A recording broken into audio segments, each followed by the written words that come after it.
Olá, amado e amada de Deus, tudo bem? Estamos aqui para mais um encontro com a Palavra de Deus em família, como todas as segundas-feiras fazemos, e é uma bênção sempre poder meditar na Palavra de Deus e poder compartilhá-la, né? Então, acho que esse momento criou essa oportunidade de nós fazermos as nossas reuniões virtualmente, de modo que a palavra dele possa alcançar mais pessoas, conforme a sua bondade, a sua graça, a sua misericórdia. E se você está assistindo hoje, está ouvindo, é porque a Deus aprove que você tivesse esse encontro com ele. Que você possa então meditar na palavra do Senhor, no teu coração, e desperte um amor por ela. Porque a palavra de Deus realmente é algo maravilhoso. A Bíblia Sagrada, as Sagradas Escrituras, né? Ela é a palavra de Deus. E a gente não pode passar aqui uma vida sem nunca ter ouvido aquilo que Deus quis dizer para cada um de nós. Os seus conselhos, os seus atributos, a sua bondade, o seu amor, o seu propósito para a nossa vida, seus conselhos. Amados, é indescritível a palavra de Deus, de tão maravilhosa que é. Amados, uma das profecias dada por Deus, e que falava a respeito do verbo da vida, né? Da palavra de Deus, a segunda pessoa da Santíssima Triunidade de Deus, Jesus Cristo. Está lá em Isaías, no capítulo 9, versículo 6. Eu sempre coloco aqui no descritivo do vídeo os textos que nós vamos utilizar na meditação do dia, tá? No devocional. Isaías 9, versículo 6, diz assim: Porque um menino nos nasceu, um filho se nos deu, o governo está sobre os seus ombros, e o seu nome será Maravilhoso Conselheiro, Deus Forte, Pai da Eternidade, Príncipe da Paz. Vamos orar? Pai amado, Deus maravilhoso, estamos diante da Tua Palavra, Senhor. Ajuda-nos a compreendê-la. Ajuda-nos, Pai, mais do que entendê-la com o nosso raciocínio humano, que os nossos olhos espirituais possam vê-la, porque a Tua Palavra, Paizinho, se fez carne. Ela habitou entre nós com graça, com verdade, e nós pudemos ver a sua glória, a glória como Teu unigênito, Teu Filho único, Senhor. Pai, que essa palavra habite poderosamente no nosso coração e produza, Senhor, o resultado para o qual o Senhor a enviou para cada um de nós. Que o Senhor fale, Pai, ao coração de cada amado que acompanha esse devocional hoje e opere algo maravilhoso na vida de cada um, em nome de Jesus. Amém. Amados, esse versículo, escrito 700 anos antes de Jesus encarnar, nascendo de uma virgem, né, escolhida por Deus para gerar um corpo físico, né, para aquele que já existia antes que todas as coisas fossem criadas, porque sem ele nada do que foi feito se fez, conforme está no Evangelho de João, no capítulo 1. Porque Jesus já existia antes de todas as coisas, ele é o Pai da eternidade. Existe uma eternidade para trás e uma eternidade adiante. Não houve princípio, não haverá fim de dias do nosso Deus. Maravilhoso. E esse versículo, ele nos revela algumas coisas. Por exemplo, nós vemos aqui que Jesus governa. Aleluia, Jesus governa. Ele está à direita do Pai e tudo foi confiado a ele, nos céus, na terra e debaixo da terra. Ele é o governador, ele é o rei, ele é o Senhor dos senhores, o Rei dos reis, o sumo sacerdote eterno. Jesus é Deus, junto com o Pai e com o Espírito Santo. Jesus governa, é a primeira coisa que nós notamos aqui nesse versículo de Isaías, capítulo 9, versículo 6. A segunda coisa é que ele, o Verbo de Deus, tem todo o poder. Ele é todo poderoso. E a gente vai ver isso também sendo declarado lá no primeiro capítulo de Apocalipse, né? O último livro da palavra de Deus, da Bíblia. Ele é o Deus forte, todo poderoso. Ele é o Verbo de Deus, maravilhoso conselheiro. Amados, ele sendo a palavra que esteve entre nós, que se fez humano, então ele mesmo representa o Pai falando diretamente para nós, a sua criação. Então toda a sua palavra, aqui nesse versículo, está dito que é o maravilhoso conselho. A palavra de Deus é um maravilhoso conselho. E eu posso garantir a vocês, amados, que eu não vou falar isso com orgulho, porque eu acho que é pouco, e eu acho que eu ainda não sei nada, e eu espero que Deus ainda me ensine muito, mas eu já li a palavra de Deus, a Bíblia de Gênesis, Apocalipse, mais de 20 vezes. Fora os estudos de livros individuais, né? Então dá para dizer que talvez eu já tenha lido no mínimo aí umas 30 vezes. Como eu disse, ainda não sei nada e me coloco humilde diante de Deus para ser ainda um aprendiz e poder compartilhar sempre com os irmãos aquilo que Ele revela ao meu coração. E uma revelação, amados, não é assim nada místico, absurdo, nada que não esteja lá escrito. Porque a palavra de Deus ela é compreensível, mas nós é que somos limitados para compreendê-la. Nós, seres humanos, temos essa dificuldade. Mas quando nós buscamos de todo o nosso coração o conselho de Deus para nós, é como se nós estivéssemos lendo a palavra dele aos seus pés e ouvindo Deus falar diretamente conosco, falando diretamente ao nosso coração. É assim que eu leio. Leio procurando entender. Paizinho, o que o Senhor está falando para mim? Eu não entendi. Repete. Eu leio de novo. Ora o Espírito Santo. Pai, eu não entendi. E aí eu vou buscando e buscando e buscando. Então, a palavra de Deus, a gente precisa fazer isso. Precisa buscar de todo o nosso coração. E Deus nos ensina. No tempo dele, cada uma das coisas, para que nós possamos ir nos corrigindo aos poucos, né? De glória em glória, nós vamos chegando à imagem do seu amado Filho Jesus Cristo, né? Então, Jesus governa, ele é um maravilhoso conselheiro, ele é um Deus forte e poderoso, ele pode todas as coisas, amados. Eu tenho experimentado muito o poder, a força dele na minha vida.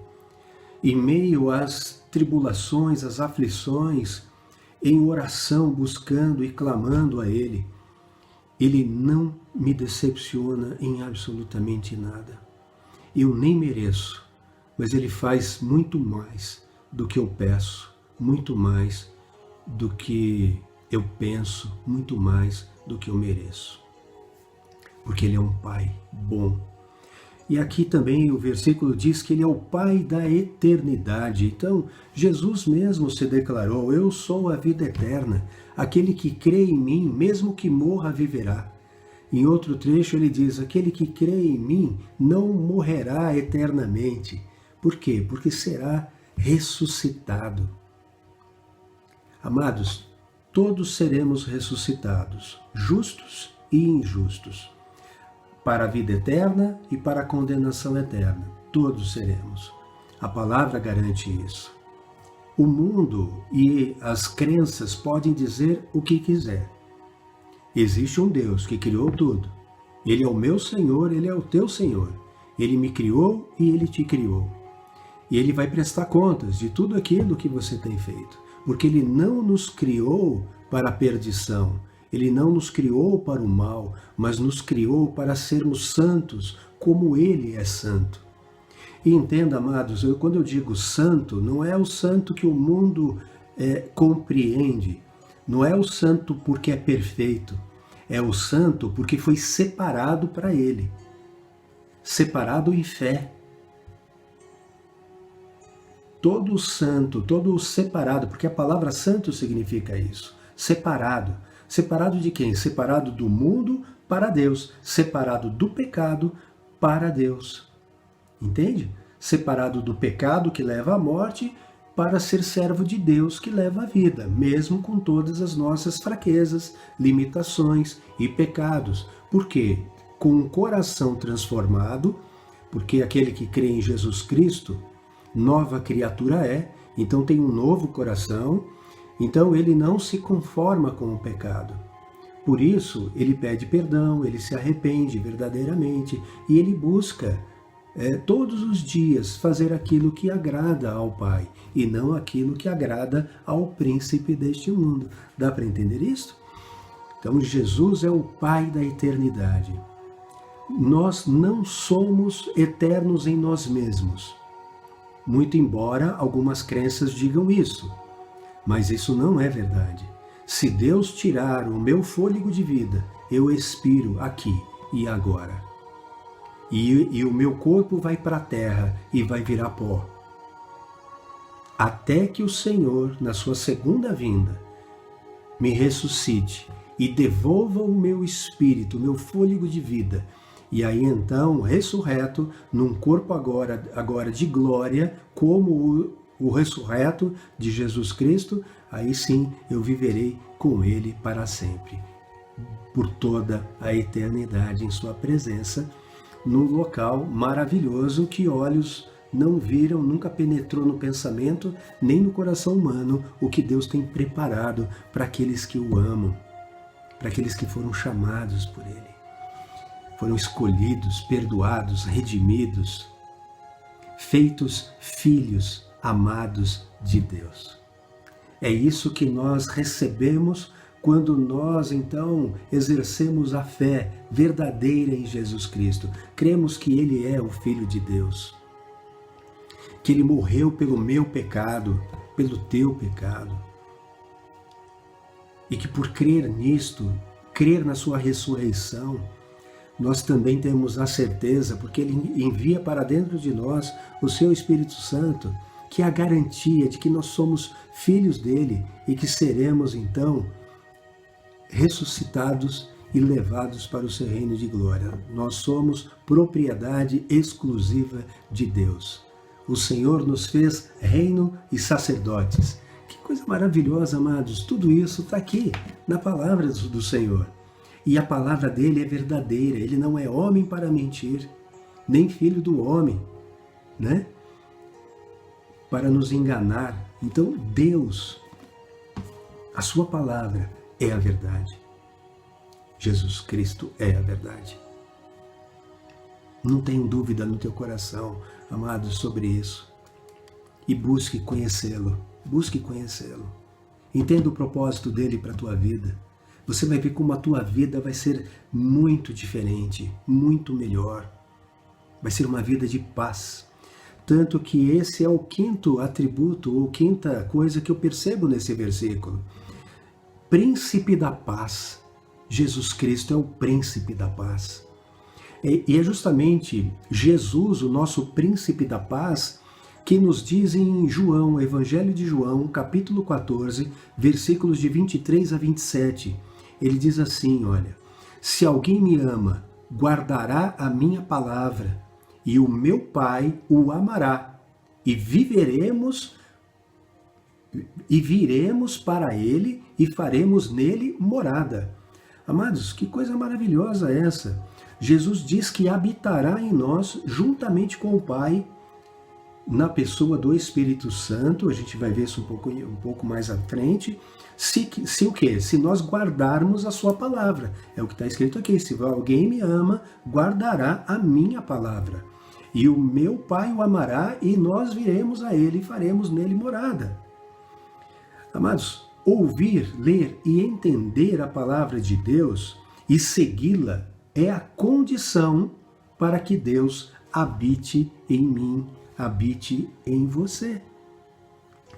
Tanto que Paulo nos aconselha em Colossenses, no capítulo 3, versículo 15 e 16, assim: que a paz de Cristo seja o árbitro no coração de vocês, pois foi para essa paz que vocês foram chamados em um só corpo, e sejam agradecidos. Que a palavra de Cristo habite ricamente em vocês. Instruam e aconselhem-se mutuamente em toda a sabedoria, louvando a Deus com salmos, hinos e cânticos espirituais, com gratidão no coração. Amado, a paz de Cristo, ela tem que ser o árbitro no nosso coração. O que o árbitro faz, né? Ele arbitra, né? Ele julga as coisas, né? Então, se a paz de Cristo está julgando todas as coisas que passam na minha mente e no meu coração, é óbvio que a minha vida vai ser muito melhor, vai ser muito mais satisfatória, porque nós fomos chamados em um só corpo. Nós, individualmente, juntos, na verdade, né? Quando nós nos juntamos, nós formamos o corpo de Jesus Cristo aqui na Terra. Ele é o cabeça. E nós somos a igreja. E nós, igreja, nos reunimos em um templo, nos reunimos em uma casa. Não importa o local onde nós nos reunamos. Nós, pessoas, somos o corpo de Cristo. Juntos. A Bíblia nos diz isso muito claramente, né? E aqui, no verso 16, é que a palavra de Cristo habite. Como é que a palavra de Deus pode habitar ricamente no meu coração se eu não ler, se eu não estudá-la, se eu não ouvi-la? Não tem como ela habitar, porque ela nem entrou. Como é que ela vai habitar? Né? Ela está passando fora da casa, né? Fora desse templo, que é o templo do Espírito Santo. Nós somos isso, templo do Espírito Santo, né? Voltando lá para o Evangelho de João, né? Nós lemos aqui o capítulo 14, verso 23. Vamos ler o 24. Quem não me ama, Jesus falando, quem não me ama, não guarda as minhas palavras. E a palavra que vocês estão ouvindo não é minha, mas do Pai que me enviou. Amados, olha, quem não me ama não guarda as minhas palavras. Não guarda. É incrível como as pessoas, muitas delas, né? Não, óbvio que não são todas, mas a maioria não lê a palavra de Deus. A maioria que lê a palavra de Deus termina a leitura e não lembra do que leu. Não lembra. Se você perguntar, nossa, o que você acabou de ler? A pessoa não sabe falar. Se ela vai no culto e ouve uma pregação e, passado algumas horas, alguém pergunta, nossa, sobre o que foi falado?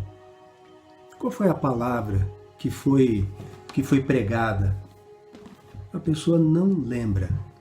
Mas se você perguntar, olha, que filme você assistiu? Qual foi o melhor filme que você assistiu aí no último mês? A pessoa é capaz de contar o filme inteirinho, com detalhes. Tem gente que conta a novela, né? O capítulo da novela, etc., com detalhes. O que eu quero dizer, amados, que muitas vezes o nosso coração se interessa por tanta coisa, mas não se interessa por aquilo que Deus tem para nos falar. Então, nosso coração está muito mais voltado para as coisas do mundo do que para as coisas de Deus. Como pode, então, a palavra dele habitar ricamente em nosso coração? Não é verdade? Jesus fazia e ensinava aquilo que ele via e ouvia o Pai dizer e fazer.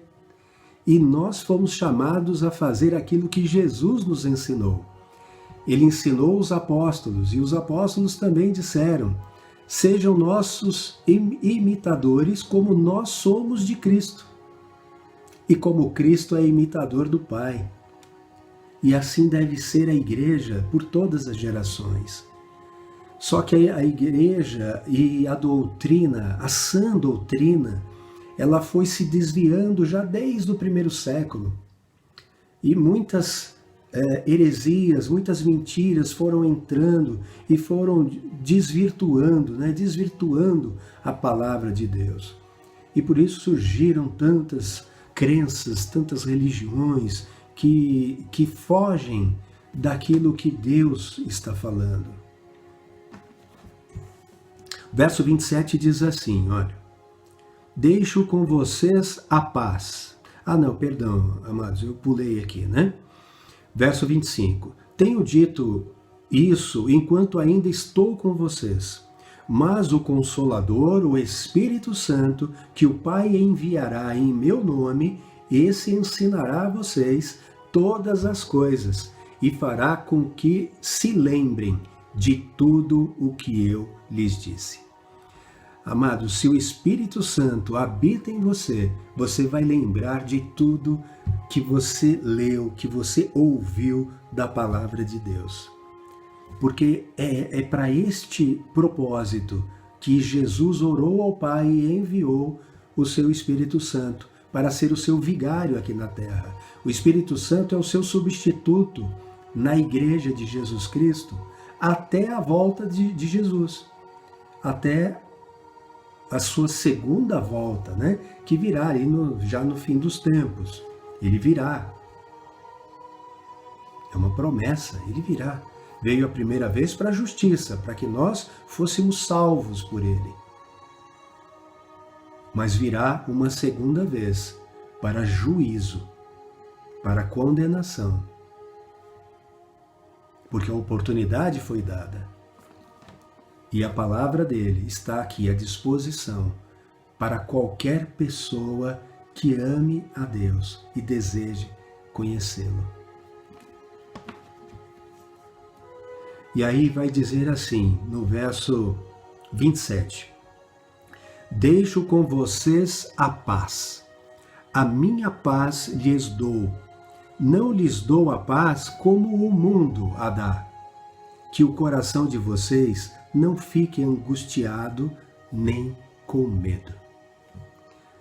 Mas o que nós podemos aprender aqui, né? Então, Jesus nos deixa a sua paz. Não é uma paz comum, né? Como a que o mundo conhece.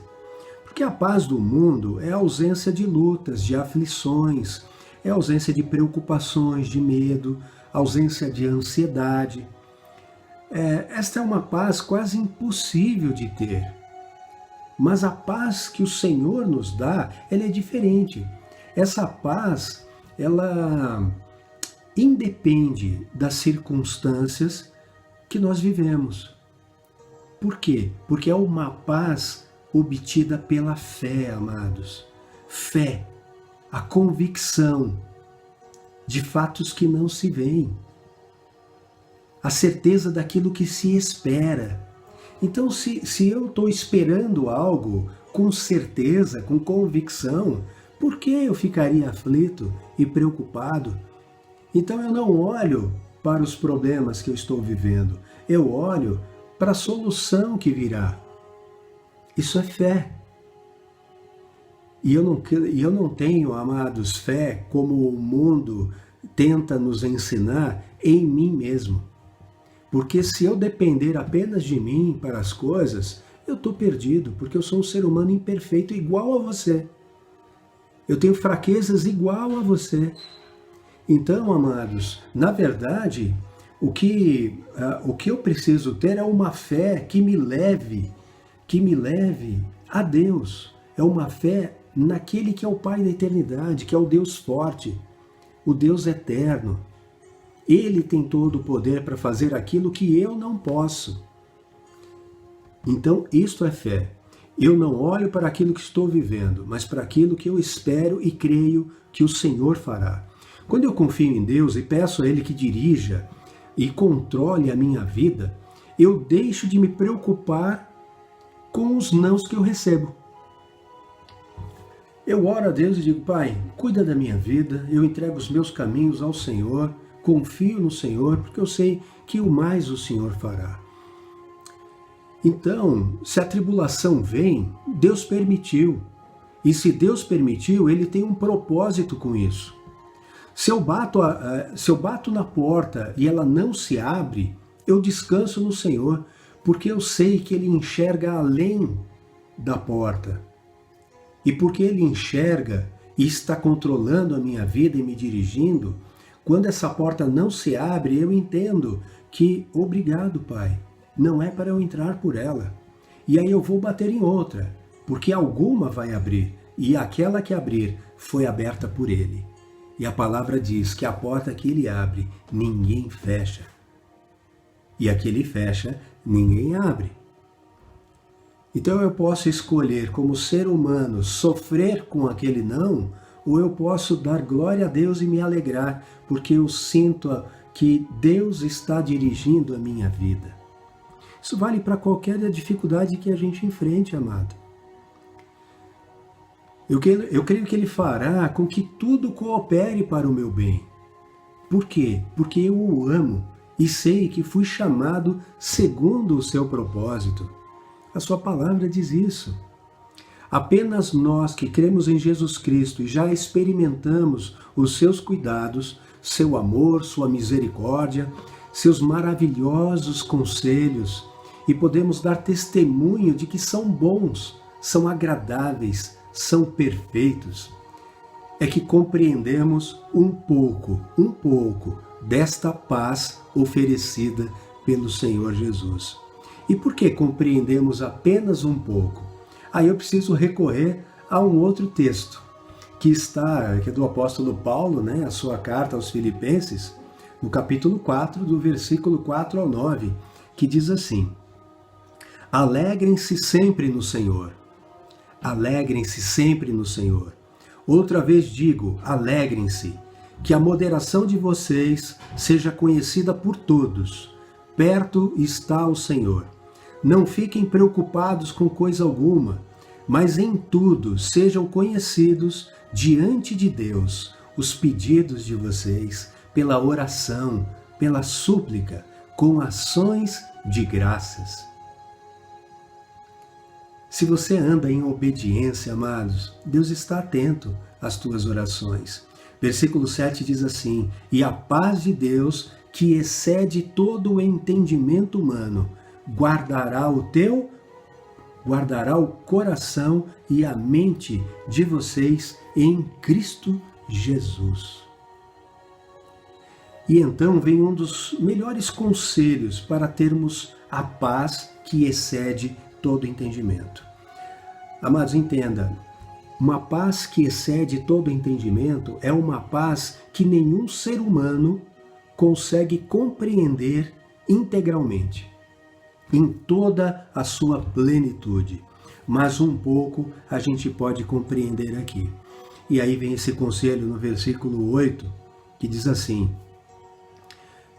8 e 9, Finalmente, irmãos, tudo o que é verdadeiro, tudo o que é verdadeiro, tudo o que é respeitável, tudo o que é justo, tudo o que é puro, tudo o que é amável, tudo o que é de boa fama, se alguma virtude há e se algum louvor existe, seja isso o que ocupe o pensamento de vocês. Amados, ocupe o pensamento com coisas boas, verdadeiras, respeitáveis, né, conforme está aqui no versículo, com as quais nós podemos adorar e louvar a Deus. Então pensa se aquilo que você está fazendo, falando, você pode adorar a Deus com aquilo. Se aquilo pode ser considerado um louvor ao Senhor, porque louvor não são só cânticos. A gente louva a Deus com tudo que somos, com tudo que temos. E se temos, foi porque Ele nos deu. Glória a Deus por isso. A palavra de Deus, ela está repleta de orientações para o nosso coração, amados. E que isso, então, ocupe a tua mente. Não fique ocupando com outras coisas. Não fique ocupando a tua mente com as desgraças do mundo, com as misérias do mundo, com a maldade do mundo, com os ensinamentos do mundo que divergem dos ensinamentos de Deus. Porque o príncipe do mundo vai fazer de tudo para que você tenha uma vida miserável. Mas Deus nos aconselha de uma forma muito diferente, para que nós tenhamos uma vida de paz, mesmo em meio às tribulações, às aflições normais da vida. Por isso o versículo 9 vai dizer assim: o que também aprenderam, receberam e ouviram de mim, aqui é o apóstolo Paulo falando aos seus discípulos, né? os seus ouvintes, né? Lá de Filipenses, e o que viram em mim, isso ponham em prática. Então, o que vocês ouviram e aprenderam de mim, e viram de mim, viram eu fazer, Paulo foi então um exemplo, um modelo para aquelas pessoas, né? Para aquelas igrejas. Foram as primeiras igrejas de Jesus Cristo. Atos dos Apóstolos mostra para nós como funcionavam as primeiras igrejas de Jesus Cristo, chamadas igrejas de Deus. E aquele era o modelo que nós deveríamos seguir, né? Então ele está dizendo, isso coloquem em prática. E aí termina como? E o Deus da paz estará com vocês. Voltamos lá ao nosso início, né? Onde Jesus Cristo disse, você me ama e guarda os meus mandamentos, guarda as minhas palavras, o meu Pai o amará e nós, eu e o Pai, viremos para você e faremos em você morada. E o Deus da paz estará morando com você, em você, e te dando essa paz que o mundo não consegue compreender. Mas nós compreendemos. Por quê? Porque nós fomos educados, instruídos e aconselhados pelo maravilhoso conselheiro, o Príncipe da Paz. Amados, que você medite nessa palavra durante essa semana, que você leia mais os conselhos de Deus para a tua vida e você vai entender algo que é extraordinário. Que todos os seus conselhos são bons, são perfeitos, são agradáveis e produz bons frutos, bons resultados. Se nós fizéssemos, se nós fôssemos capazes de cumprir tudo que aqui está, todos os conselhos que Deus nos deu, nós teríamos uma vida abundante, uma paz que ninguém entenderia. E o principal, que é o nosso galardão, é a nossa vida eterna, num reino maravilhoso que nos aguarda. Então que Deus te abençoe essa semana, enche o teu coração de alegria e que você entenda, pelo menos um pouco, desta paz que vem do Senhor Jesus. Em nome dele. Fiquem com Deus. Amo vocês.